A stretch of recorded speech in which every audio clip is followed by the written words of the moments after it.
Bonjour, c'est Cryptolyse et on va parler aujourd'hui de Veracity. Donc Vra, c'est la monnaie de la blockchain Veracity. Veracity, qu'est-ce que c'est?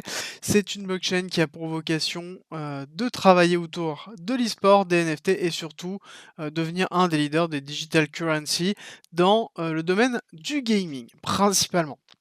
On pourrait le voir aussi comme un acteur, alors qui est un concurrent indirect, parce qu'il ne fait pas exactement la même chose, mais n'a pas la même vocation non plus, de Theta, on pourrait le voir.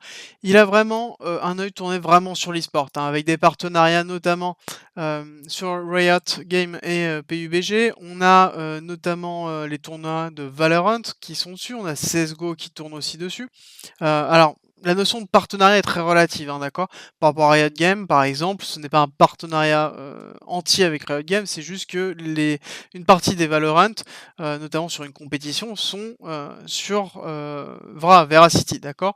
Mais, en l'occurrence, c'est déjà un bon point, étant donné que c'est un projet qui date de 2017. Au niveau des tokens, on a quand même beaucoup de tokens, on a 10 milliards de tokens et 4 milliards qui sont déjà sortis, donc à peu près 40 qui sont sortis. On a quand même un stacking à 25 en APY, donc c'est quand même correct.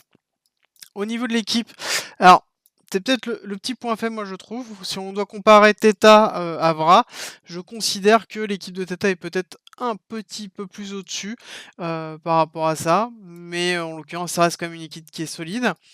Et voici un exemple de fonctionnement, c'est-à-dire que quand on a, c'est les game developers, ces influenceurs et publishers qui achètent des VRA pour pouvoir financer leurs tournois et ensuite on va avoir les tournois et les campagnes qui vont être, financées avec des VRA. On va gagner des VRA, à travers le fait de jouer, de regarder et tout simplement les ads, les publicités qui vont être mises en place et on a un cercle qui est un petit peu, vertueux par rapport à ça.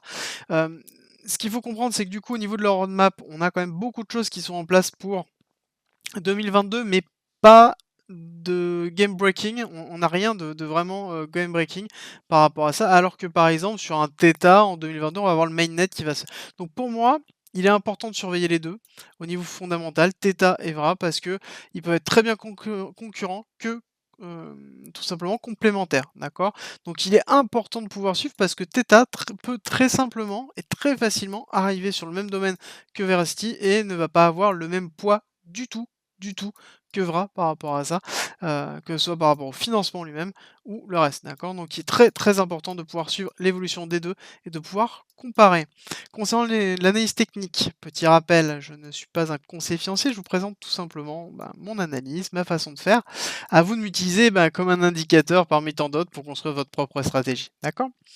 Alors, pour Vra, on a une partie d'accumulation longue, donc normal étant que c'est un projet qui est ancien et qui a mis du temps à se mettre en place, avec leur lecteur notamment, enfin il y a plein de choses.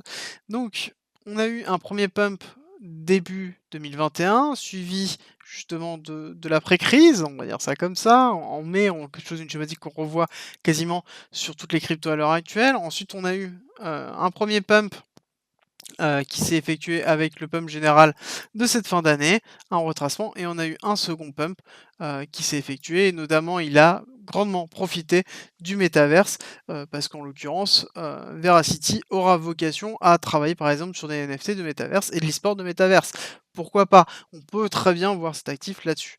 Donc ensuite on a eu un retracement qui s'est effectué, un retracement qui est à l'heure actuelle au 786 et qui est pile poil sur un order block important de cette zone-là, d'accord?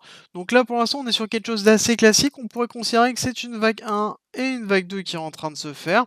Une vague 2 qui, pour moi, n'est pas terminée et va continuer. Pourquoi je vous dis qu'elle n'est pas terminée? Parce que tout simplement, si on fait une prolongation de cette première descente, on voit que le 1,618 se trouve entre les deux. Et si on fait, pareil, une prolongation de cette descente-là, ici jusqu'à ce retracement, on voit qu'on a un 0,5 qui se trouve ici, un 618 qui se trouve à la liquidité en dessous. Donc pour moi, ce sont des zones excessivement importantes sur lesquelles on va avoir une réaction de prix. En l'occurrence, au niveau de la spot zone, je vais vous expliquer pourquoi je considère cette spot zone. Je vous la donne déjà dans un premier temps. Hop, elle va être là. Tout simplement parce que je considère qu'on peut commencer à rentrer sur le VRA à partir du moment où on touche le 1,618, tout simplement parce que ça peut être intéressant de commencer à stacker. Pareil, n'oubliez pas, on fonctionne en DCA, donc c'est-à-dire qu'on rentre un tout petit peu au début, on augmente un petit peu sa position au fur et à mesure que le prix descend pour pouvoir se construire un beau capital et lisser son prix d'entrée. Très très important si vous rentrez en spot. Alors je vais retirer celle-là pour avoir un petit peu plus de vue. Pourquoi je mets ici? Parce que donc on a les zones qui sont intéressantes, ok. Pourquoi je l'arrête là? Parce que on a un order block que je n'ai pas noté qui se trouve juste ici. Voilà, et qui se trouve pile poil, en fait, si vous regardez, à la fin de cette spot zone. Et globalement, on se rapproche grandement du 1. Pour rester dans une schématique de vague 1, vague 2 d'Elliott, il faut impérativement qu'on ne casse pas ce point le plus bas. Et c'est essentiel. Et en l'occurrence, je trouve qu'un retracement jusqu'à ce niveau-là et ce point of interest me semble tout à fait logique. Atterrir sur le 618, 0,618 qui se trouvait ici en prolongation de tendance, à faire une mèche, aller chercher cette zone-là et ensuite repartir pour retracer, ça me semble quelque chose de tout à fait cohérent, en tout cas, pour voir par rapport à ça. Ensuite, au niveau des zones intéressantes, on a des liquidités qui ont été laissées au fur et à mesure. On a une énorme liquidité qui se trouve ici, ici et ici. Et on a une petite qu'on a laissée dernièrement ici qui peut être très intéressante, sur lequel on peut avoir des réactions de prix qui sont justement intéressantes, notamment si on veut faire un petit peu scalping ou de day trading. Alors, admettons, on valide ce vague 1, vague 2 qui se trouve ici avec un retracement, on va dire, qui s'arrête ici, qui considère globalement la prise de liquidité là.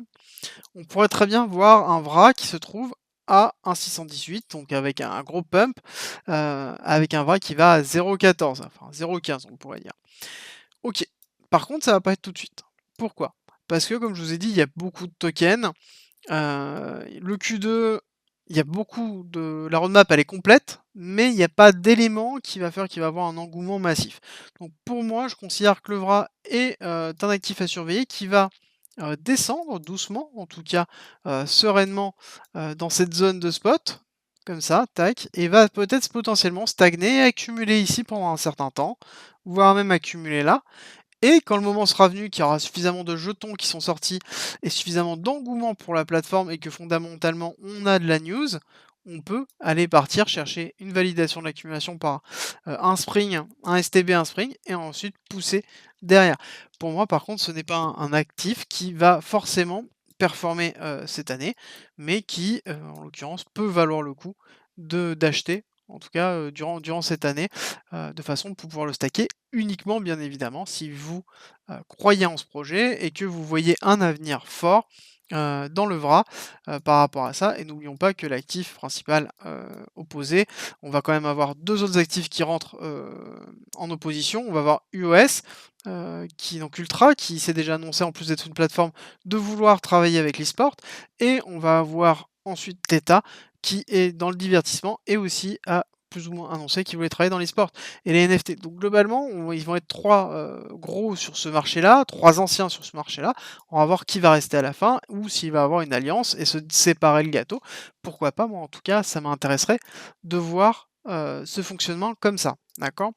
Au niveau, on va essayer d'aller un tout petit peu plus loin. Je veux juste vous montrer, parce que là j'ai tiré un retracement, donc en passant du bas jusqu'en haut, mais on peut très bien aussi tirer un retracement d'ici et valider que, bah là, si vous regardez, on voit que on a éclaté le 786, on a eu un beau rebond sur ce retracement-là, on est remonté, on a créé une liquidité en haut et on est redescendu. Donc globalement, c'est très important de tout simplement corréler les différents indicateurs pour voir un petit peu où on en est. Et pouvoir justement définir ces zones de réaction qui sont essentielles et qui permettent notamment de faire du trading ou de pouvoir comprendre pourquoi le marché va remonter, pourquoi j'ai eu cette réaction haussière et ce qui va déterminer est-ce que c'est un pump ou est-ce que c'est juste une réaction haussière normale par rapport à une zone de réaction forte au niveau du prix. Savoir qu'on était en dessous de la zone de liquidité qui se trouvait là.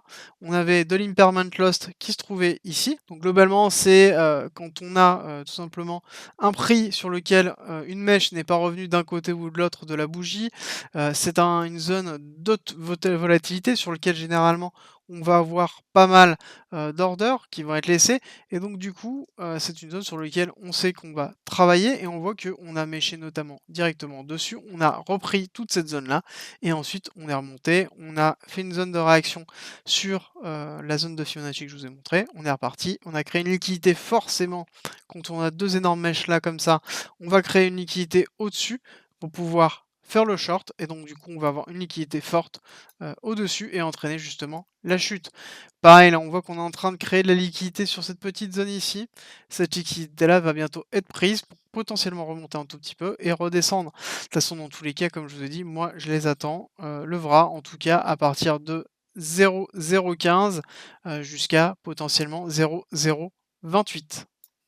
Merci d'être resté avec moi jusqu'au bout. Abonne-toi, partage si t'as aimé et rejoins-nous sur Discord. C'est avec plaisir qu'on t'accueillera. Et à très vite.